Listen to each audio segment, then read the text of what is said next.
brought to you by Chandigarh University Uttar Pradesh campus. Scholarship से सपने की नई राह देने वाली चंडीगढ़ यूनिवर्सिटी अब उत्तर प्रदेश कैंपस में भी बिखेरेगी उम्मीदों की रोशनी, क्योंकि हमने भारत से सीखा है। भर्तियों को लेकर क्या है मुख्यमंत्री योगी आदित्यनाथ का नया ऐलान।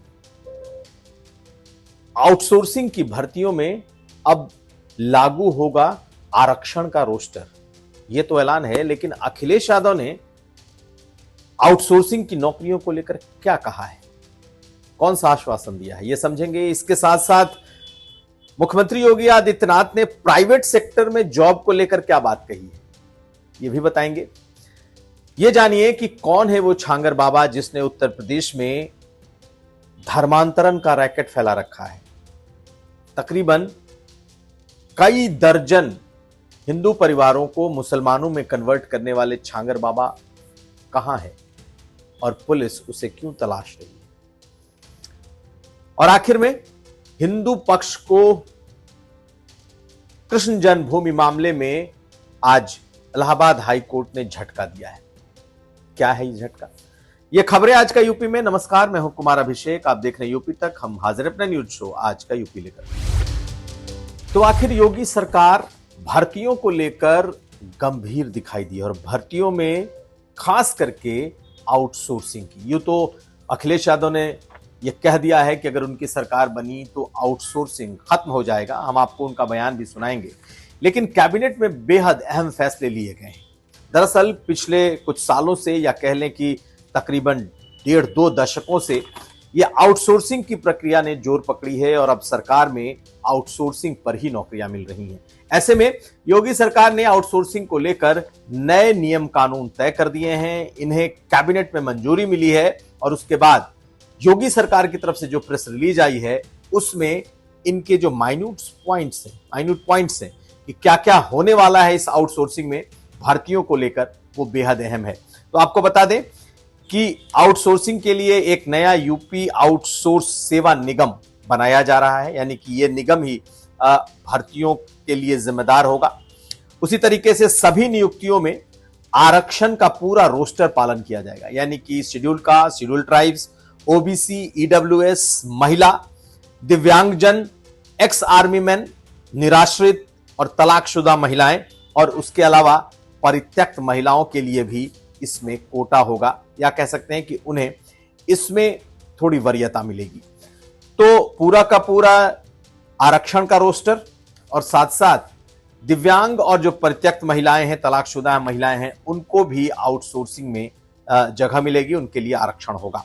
इसके अलावा मंडल और जिला स्तर पर समितियों का गठन किया जाएगा। दरअसल ये समितियां ही तय करेंगी कि कौन कौन एजेंसियां हो सकती हैं जिनका ट्रैक रिकॉर्ड अच्छा है, जो लोगों को हायर कर सकती हैं, और इन मंडल और जिला स्तर की कमेटियां बहुत अहम रोल निभाएंगी। लेकिन जो जेम पोर्टल है उसके जरिए ही उन एजेंसियों का चुनाव होगा जो कि आउटसोर्सिंग पर भर्तियां करेंगी। और सबसे अहम बात कि जो 11 महीने का कॉन्ट्रैक्ट होता था आउटसोर्सिंग का, वो अब 3 साल का होगा, यानी कि 3 साल तक कोई दूसरा कॉन्ट्रैक्ट नहीं होगा। अनुभव के आधार पर प्राथमिकता मिलेगी, ऐसा इसमें कहा गया है मुख्यमंत्री योगी आदित्यनाथ की तरफ से जो इसमें डू एंड डोंट्स किए गए। इसके अलावा सबसे अहम सैलरी को लेकर के तारीख तय कर दी गई है कि हर महीने की 5 तारीख तक जो भी आउटसोर्स एम्प्लॉय होंगे उनके खाते में सैलरी जाएगी। और इसके अलावा चाहे वो बैंक अकाउंट, चाहे वो ईपीएफ हो यानी कि प्रोविडेंट फंड हो, ईसीआई हो, ये तमाम चीजें उसमें उन्हें देना होगा। इसके अलावा एक रेगुलेटरी बॉडी बनाई जाएगी और ये रेगुलेटरी बॉडी जो है वो कार्य प्रणाली पर नजर रखेगी एजेंसियों की, जो कि देखेगी कि कहीं एजेंसियां इनह्यूमन तरीके से लोगों का इस्तेमाल तो नहीं कर रही, उनकी सैलरी और उनके जो वर्किंग आवर्स हैं वो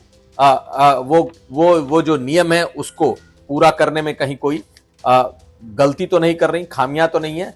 अगर कोई भी कंपनी गलत करती पाई गई तो फिर उसके खिलाफ पेनल्टी, जेल और ब्लैकलिस्ट होने तक का एक पूरा आधार तैयार किया गया है कि अगर कर्मचारियों के साथ कुछ भी गलत किया गया तो फिर उन्हें ब्लैकलिस्ट भी किया जा सकता है, उनको हटाया भी जा सकता है।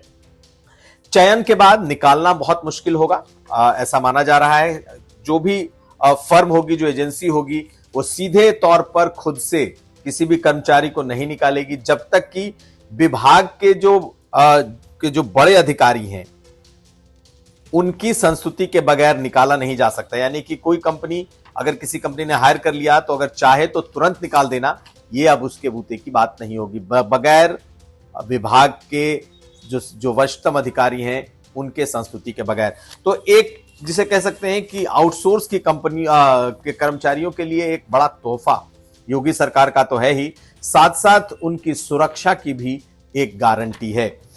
ये इस बार कैबिनेट में भी पास हुआ है। लेकिन अखिलेश यादव ने क्या कहा आउटसोर्सिंग को लेकर के, जब उनसे पूछा गया, उन्होंने कहा कि आउटसोर्सिंग उनके सरकार के साथ ही बंद हो जाए। सुनिए अखिलेश यादव। हम आपको भरोसा दिला के जा रहे हैं कि समाजवादी सरकार आने वाले समय में बनने जा रही है। उस समय पर ये आउटसोर्स व्यवस्था को हमेशा हमेशा के लिए खत्म करने का काम करेंगे। इसके साथ ही एक और दूसरी खबर जो कि भर्ती और नौकरियों को चाहने वालों के लिए अच्छी खबर हो सकती है, और वो ये कि अगले 1 साल में सरकार 1 लाख प्राइवेट रोजगार देगी। प्राइवेट लोगों को प्राइवेट सेक्टर में रोजगार मुहैया कराने की जिम्मेदारी सरकार ने ली है। यानी कि सरकार उसमें एक एजेंसी की तरह काम करेगी और 25,000 लोगों को विदेश भेजेगी। यानी कि जो भी विदेश में काम करने लोग जाते हैं, अब सरकार खुद उसमें एक रिक्रूटमेंट एजेंसी की तरह काम करेगी, और जो लोग विदेश भेजे जाएंगे दरअसल उनका एक एक्सपर्टाइज होगा कि आखिर कौन से लोग होंगे जिन्हें कि सरकार भेजेगी, जिसमें नर्सिंग स्टाफ होंगे, पैरामेडिक्स होगा, पैरामेडिकल स्टाफ होंगे, ड्राइविंग, घरेलू कार्य में जो लोग दक्ष होंगे और कुशल श्रम जिनका होगा, उन्हें सरकार बाहर विदेशों में नौकरियां देंगी। और ऐसा सरकार खुद किसी एजेंट के जरिए नहीं, बल्कि खुद रिक्रूटिंग एजेंसी होगी सरकार, और वो इतने लोगों को बाहर भेजेगी।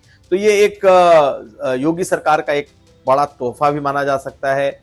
ये कहा जा सकता है कि 2027 के चुनाव के पहले, यानी कि अब 1.5-2 साल का वक्त बचा है, और योगी सरकार को लग चुका है कि अगर भर्तियों को लेकर सीरियस नहीं हुआ गया तो फिर युवाओं का जो रोष है वो 2027 में और बड़ा हो सकता है। दरअसल अब आउटसोर्सिंग की नौकरियां एक सच्चाई है।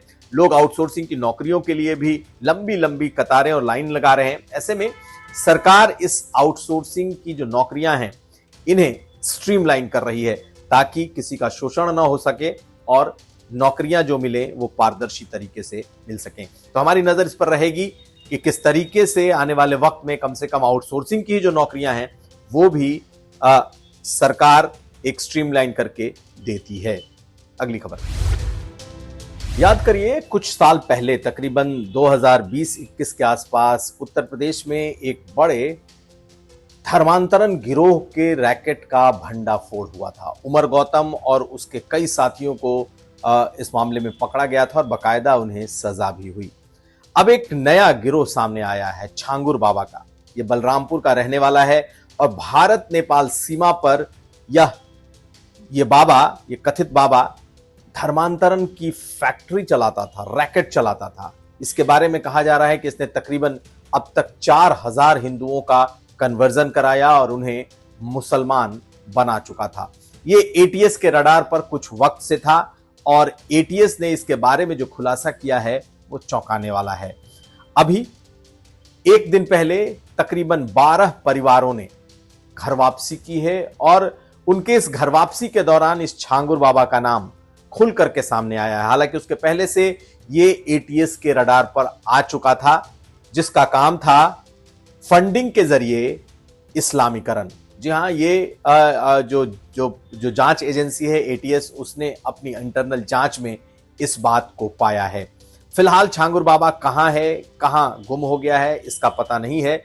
लेकिन एक जानकारी के मुताबिक तकरीबन 4,000 हिंदुओं को और खास करके जो दलित और गरीब तबके से लोग थे उन्हें ये कन्वर्ट करा चुका है।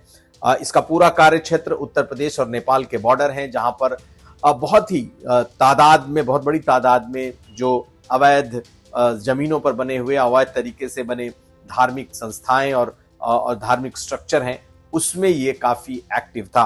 बाकायदा एटीएस ने जो इसके बारे में तहकीकात की है, तो अलग अलग परिवार के धर्मांतरण की अलग अलग एक रेट लिस्ट आई है।